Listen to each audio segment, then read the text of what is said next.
Parang naglabanan ng dalawang Jordan mga idol, Jimmy Butler versus Ant-Man. Grabeng handles ni Curry, nag-ala greatest shooter naman si Draymond Green. So ayun na, West Semifinals Game 1, Golden State Warriors versus Minnesota Timberwolves. Sa kanilang tapatan sa regular season ay nanaig ang Warriors 3-1 laban dito kay na Ant-Man. Maulit kaya to ni Steph o makakabawi na ngayon si Edwards? Well, opening frame Draymond inatake kaagad ang depensa ni Gobert sabay floater.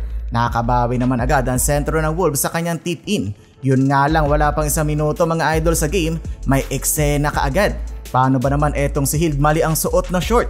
Pang warm up pa ata ang suot-suot ni Buddy at dahil dyan bigla na lang humingi ng timeout si Buddy Hield sabay takbo sa locker room.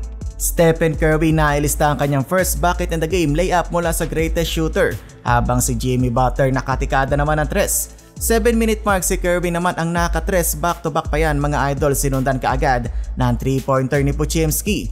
Halfway through the quarter naka 10-0 run naman ng home team, nakalamang sila 16-13 pero mainit talaga sa labas si Steph, tinabla agad ang laban all 16. Late ng quarter, grabing depensa ang pinapakita ng Wolves, talagang natataranta yung mga players ng Warriors. Eto naman si Nasrid, wala nang pasa-pasa, inatake na lang ang depensa ni Looney.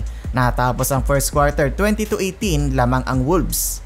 Second quarter mga idol, sobrang alat ng shooting ng Minnesota, 0 for 10 beyond the arc. Sabay bigla pa silang papakitaan ng napakahirap na 3-pointer ni Curry. Crossover sabay sidestep. Hindi pa tapos ang Dub Nation, Draymond Green naman ang pumukol ng tres. Biglang 10 ang lamang ng Golden State, yun lang mga idol, tila mainiinda si Curry, paika-ika maglakad.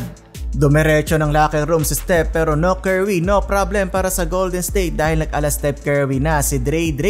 Umabot na ng 14 ang lamang ng GSW. Sa kalagitnaan ng quarter, biglang binalita na hindi na babalik ngayong game si Curry dahil sa hamstring injury. Pero napangalagaan ng Warriors ang kalamangan dahil talagang maalat at parang kinakalawang ang Minnesota.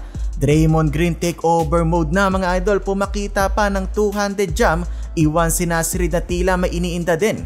Halftime score 44-31, abante ang Warriors.